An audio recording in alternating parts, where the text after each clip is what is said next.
వేడి వేడి ఇడ్లీ. ఇవాళ మా ఇంట్లో పుదీనా పచ్చడి, రుచి రుచిగా బ్రేక్ఫాస్ట్. చూడండి, నేను దీని మీదే వేసి చూపిస్తున్నాను. పుదీనా పచ్చడి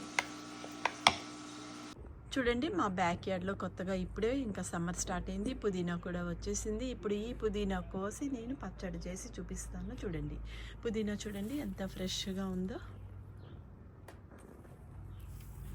ఇది మా బ్యాక్ యార్డ్లో వేసే అనమాట. ఇంకా మనం ఒకసారి వేస్తే మళ్ళీ వేయనవసరం లేదు.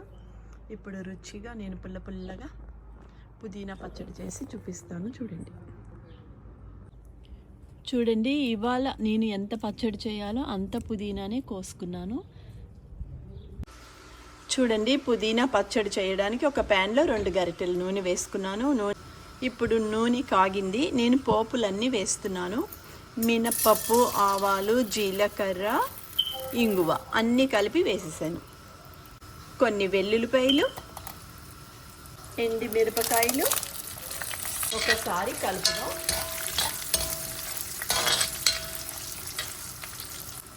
కొంచెం కరివేపాకు,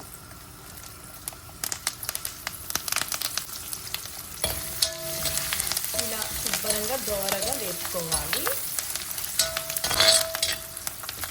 కొంచెం పసుపు,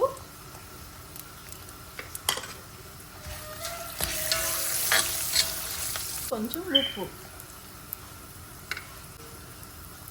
ఒకసారి శుభ్రంగా కలుపుకుందాం. పోపులన్నీ వేగిపోయాయి. పోపులన్నీ వేగుతున్నప్పుడు 1 స్పూను నువ్వులు కూడా వేయాలి. చూడండి, శుభ్రంగా ఇలా కలిపేసుకోవాలి. తరువాత ఇందాక నేను ఫ్రెష్గా కోసుకొచ్చిన పుదీనా వేస్తున్నాను.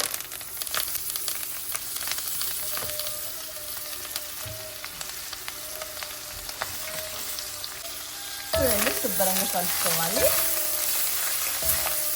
ఒక 5 నిమిషాలు మగ్గిపోతే పుదీనా పచ్చడి చేయడం చూపిస్తాను మీకు. చూడండి, ఆకు అంతా కూడా మగ్గిపోయింది. ఇప్పుడు దీంట్లో నేను పుదీనా పచ్చడిలో కొంచెం చింతపండు, పుల్లగా పుదీనా పచ్చడి చాలా బాగుంటుంది. ఎందుకంటే ఇది ఫ్రెష్గా ఇప్పుడే కోసుకొచ్చి చేస్తుంది అనమాట మా బ్యాక్ యార్డ్ నుంచి.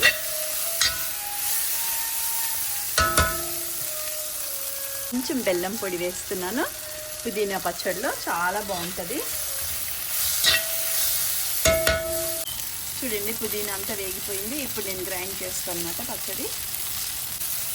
రుచిగా పుల్లగా తీయగా పుదీనా అంతా వేగిపోయింది. అండ్ ఇప్పుడు నేను పచ్చడి చేస్తున్నాను. చూడండి, పుదీనా అంతా వేగిపోయింది. ఇప్పుడు ఇది గ్రైండ్ చేయాలి. ఇప్పుడు చూడండి, నేను పుదీనా పచ్చడి గ్రైండ్ చేస్తున్నాను. కొంచెం వాటర్ వేయాలి.